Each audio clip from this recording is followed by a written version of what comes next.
No other weapon has had more influence in the 20th and 21st century battlefield than the hulking armored monstrosity that is the tank.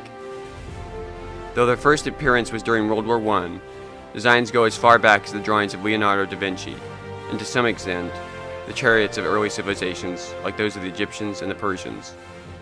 They addressed the need for armored, mobile firepower. The development of the first practical tank began as a result of the emergence of trench warfare during the First World War. The British idea was to break the deadlock of trench warfare by the invention of vehicles able to cross the no man's land and the deep 12-foot wide trenches, and to withstand and suppress the fire of enemy weapons. The result was the prototype land ship, known as the Centipede or Mother. The first appearance of the tank on the battlefield was on the 15th of September 1916, during the Battle of the Somme. 49 British tanks, now named the Mark I, were sent into battle during one of World War I's bloodiest battles. Despite a breakdown rate of about 50%, they proved their value, terrifying the German troops. However, it was at the Battle of Cambrai that the tank first became successful. 400 British Mark IV tanks broke through the German lines and penetrated 6 miles into enemy territory. But the British infantry was unable to keep up and failed to exploit and secure these gains, and so lost the newly captured ground. On April 24, 1918, during the Second Battle of Villabentano, 3 British Mark IV tanks fought 3 German A-7V tanks in the first tank versus tank battle. As the tank began to revolutionize the battlefield, the French saw the need to add speed, mobility, and ease of manufacturing in larger numbers.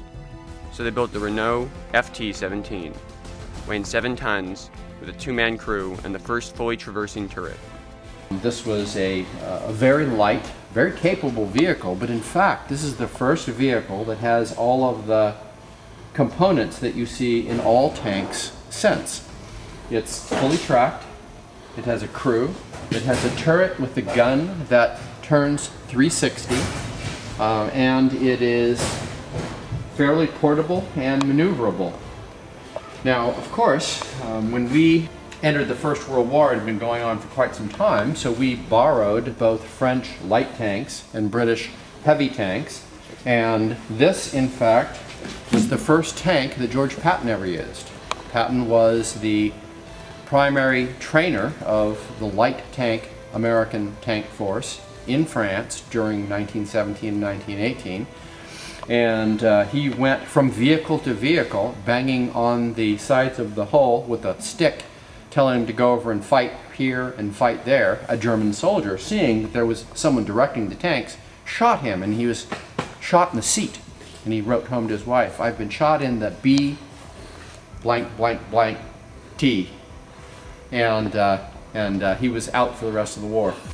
But it was during World War II that the tank truly became an effective weapon of war. When Germany invaded first Czechoslovakia, then Poland, and later France, they used a new type of warfare, known as blitzkrieg, or lightning war, in which the army, consisting of tanks, infantry carried on vehicles, artillery, and supporting aircraft, all rapidly advance on and overwhelm enemies before they have the chance to mount an effective resistance. The German tanks of World War II, like the Panther and the Tiger tanks, were revolutionary due to the high amount of engineering that went into every tank, compensating for the fact that they couldn't build large numbers of tanks. The Germans were also the first to put radios into all their tanks instead of just the commander's tank. When the Germans go into Russia, they run across the T-34s, and they realize that they need a vehicle that is really in the class of those T-34s, and they have the heavy tank, the Tiger 1s, and then they have the medium tank, the Panzerkampfwagen Mark IVs, but they really don't have the vehicle that is in the same match as those T-34s. So they design and then build the Panther, which many people think of as a truly great tank. However, the production vehicle ends up about 5 tons heavier than was originally designed, so the vehicle ends up rather slow. The transmission, which was the most sophisticated transmission built during the war, ends up being rather problematic and tends to break down a bit. All of the early tanks, particularly during the First and Second World War, in order to steer them, you are effectively putting the brake on one track and then moving forward with the other track. Well, This one is the first vehicle that you can actually neutral steer. And to neutral steer means that the engine is running, the transmission is in neutral, and the steering wheel is turned, which puts power and counter-rotates both tracks, allowing you to turn on your axis. It is an enormous benefit in particularly urban warfare to be able to turn on your axis like that and not have to back up like you're trying to get into a tiny parking space. American tanks like the M4 Sherman and the M3 Lee were revolutionary because they were extremely easy to mass produce. This was the key to their success in World War II, since we could throw hundreds of tanks at the enemy. The Russian tanks of World War II, like the famous T-34 and the KV-1, were the first to fully realize the importance of sloped armor, which increases the effective thickness of the armor and increases the chances that an incoming round will ricochet away from the tank. The Russian designs were exceptionally strong and designed so that they could be made in unbelievable numbers. And this is clearly a real tank killer. Very wide tracks, excellent, very thick, sloped armor, a very reliable diesel engine, and easily maintainable by the average Russian conscriptee. Because remember, many Russians prior to the Second World War had not operated in mechanized vehicles much through their life. And so you're training tank crews that may have never ridden in an automobile. And in fact, the Russians said, we like that because folks who know how to drive cars will stay on roads and they will not drive through buildings. Guys who don't know how to drive cars will drive cross-country and they'll drive through anything. During the Cold War, both the Western nations and their Soviet counterparts continued to design, build, and field newer and newer generations of tanks. The Western nations' strategies were mostly based on defense and counterattack, while the Soviet nations were focused on all-out assault and weight of numbers. In this era of unstable peace, extremely varied tank designs abound.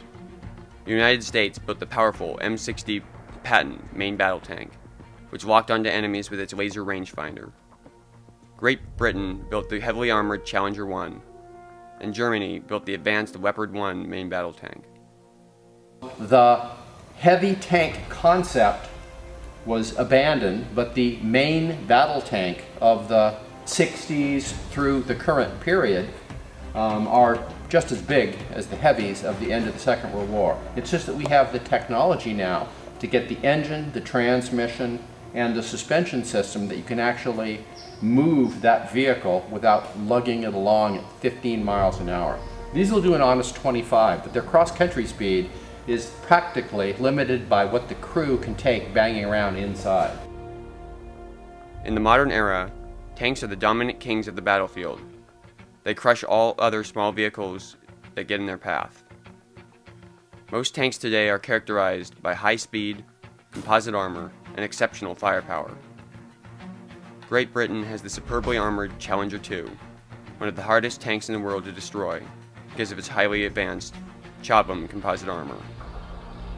The Germans have the powerful Leopard 2, an advanced, high-speed yet strongly armored tank, while the Israelis have the exceptional Merkava Mark IV, which focuses on crew survivability and protection through heavy armor, a front-mounted engine, and a rear-mounted escape hatch. Finally, the United States has the devastatingly powerful M1A2 Abrams tank, considered by many to be the best tank in the world today, unmatched and unbeaten in speed, firepower, and mobility.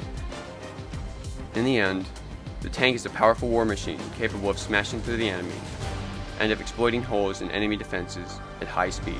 They have evolved and progressed a long way from the slow, lumbering beasts they started as, and, in the process, have revolutionized the face of warfare.